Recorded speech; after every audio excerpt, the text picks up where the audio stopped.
The recording will be used for our article. Yeah.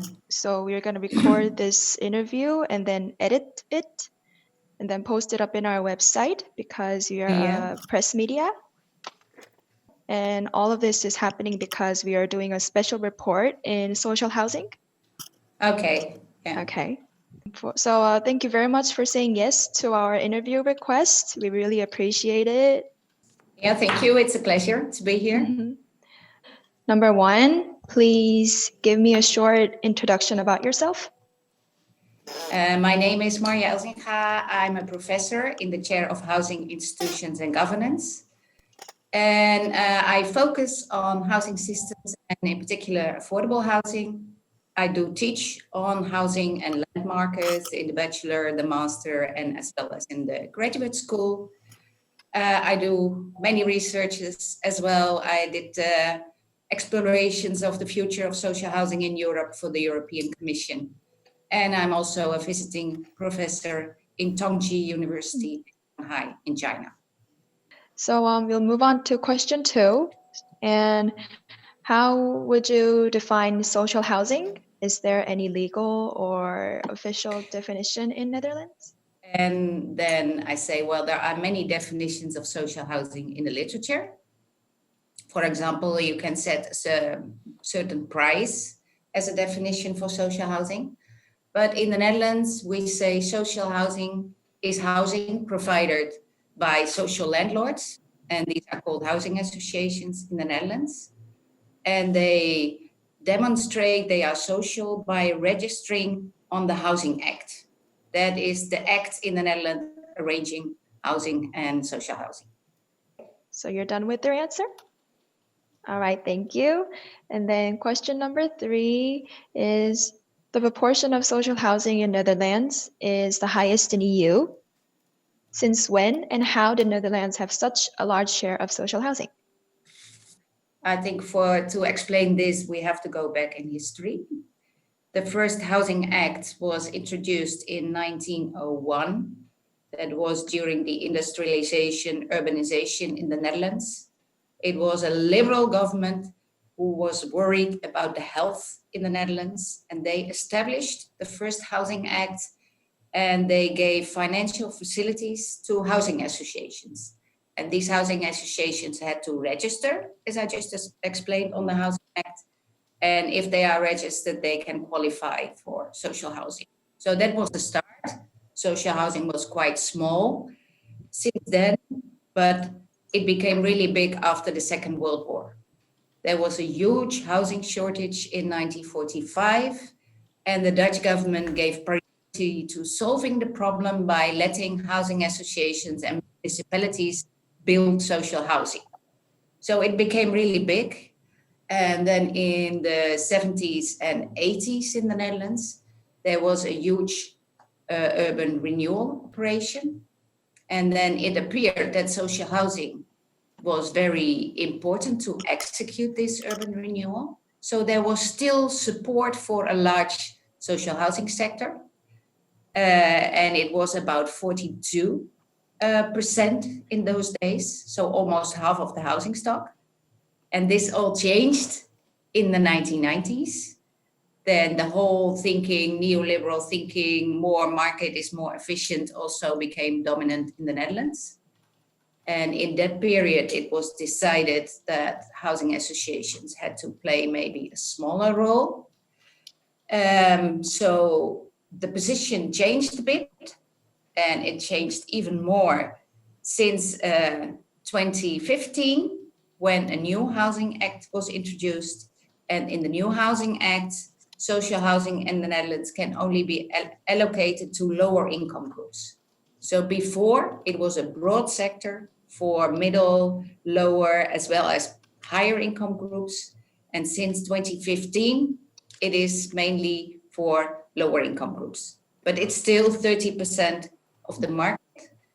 And I think after some rethinking of social housing, currently we do have a housing shortage in the Netherlands. Mm-hmm. We have an energy transition to make.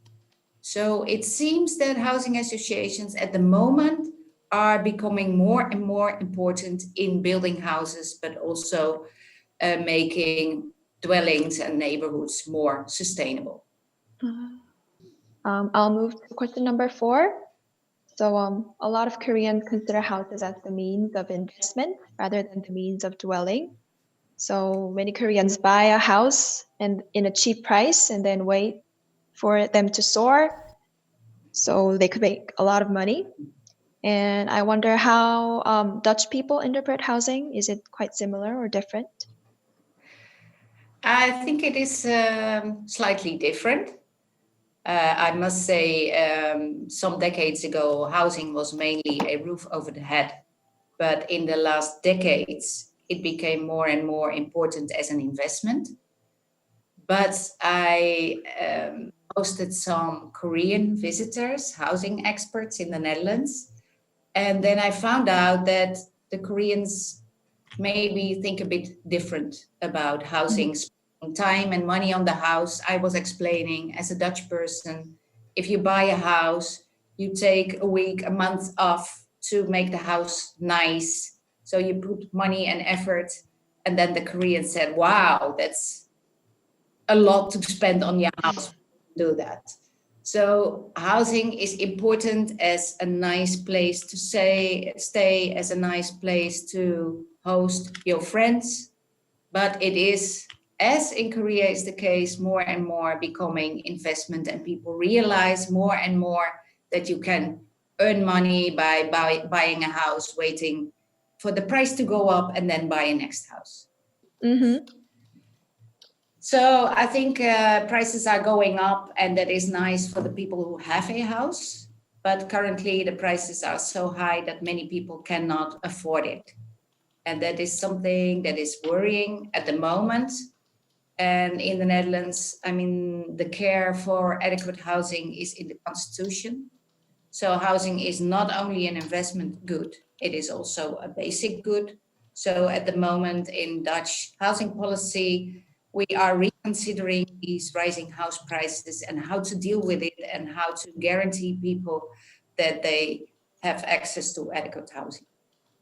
So let's move on to question number 5 about the social mix. Yes. Okay, I'll read the question. All right. Yeah. Do social housing stock in Netherlands maintain social mix? If not, are there any prejudices against social housing? Mixing neighborhoods, having mixed income areas with the lower, middle, higher income groups is deeply rooted in the Dutch housing and planning system. So for planning reasons, if you plan a new neighborhood, always a certain percentage is social housing. And I think the result is that it is relatively good quality, and it is not stigmatized as it is in other countries. So I think the mixing works quite well in the Netherlands. It is pressure now with the high house prices, but the tradition is very deeply rooted, and there is convincement that not concentrating the lowest priced housing for the most vulnerable is a good idea. So number 6, there is a point system in the Netherlands for social housing, and it seems unique in Koreans' point of view. So could you explain the background and history of the system? Yes, there is a point system in the Netherlands. It's part of the rent regulation, and the number of points represents the quality of a dwelling. So this point system says you get a certain number of points per square meter, but also for the bathroom, for the garden, all kinds of qualities. So, and then the higher the quality of the house, the higher the number of points. And the points, they have a maximum rent. So if you have 100 points, and then the maximum rent depends on the number of points.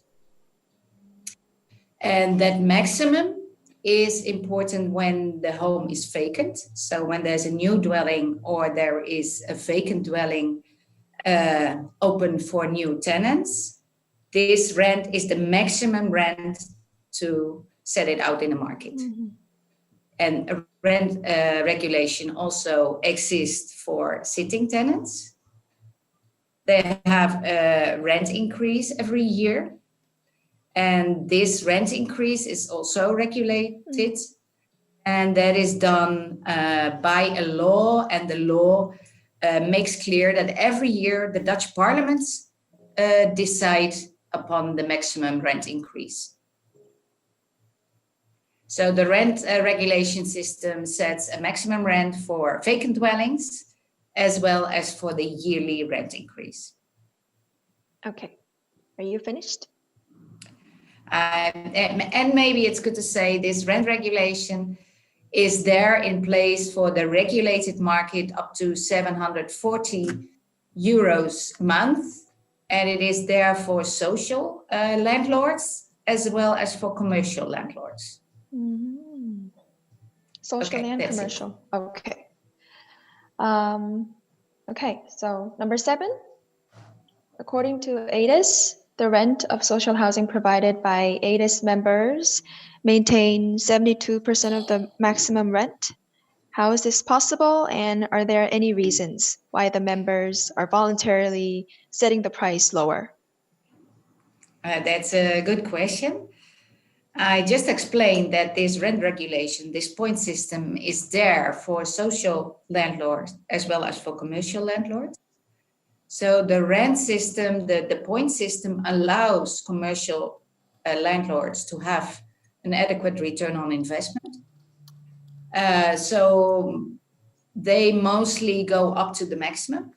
Social landlords, they are object of this rent regulation, but they also have the agreements on the local level with the municipalities on how much affordable housing they provide, how much the rents will increase. So they have a social task. And that's the reason that they do not always maximize the rents. And maybe it's the Netherlands is unique in this point system, but there are many other countries in Europe. I mean, the Germans, they have the Mietspiegel. In France, in Belgium, there are all kinds of rent regulations.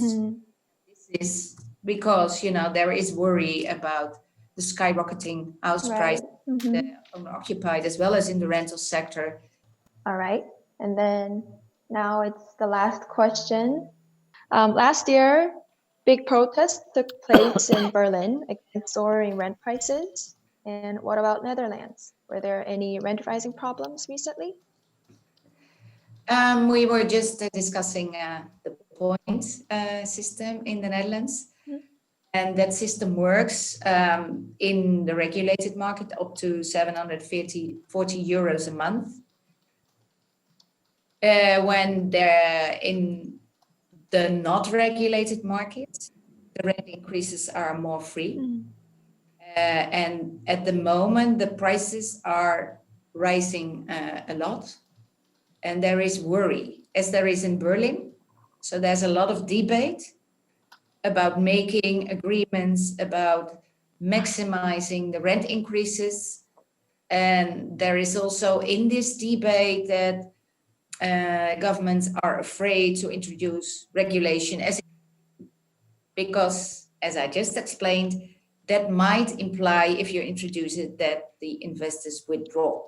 So now we are in the Netherlands thinking about new regulations also for the commercial rental sector, and then in particular the part with the rent from 750 to 1,500 euros a month. Okay, so I think that's it for today.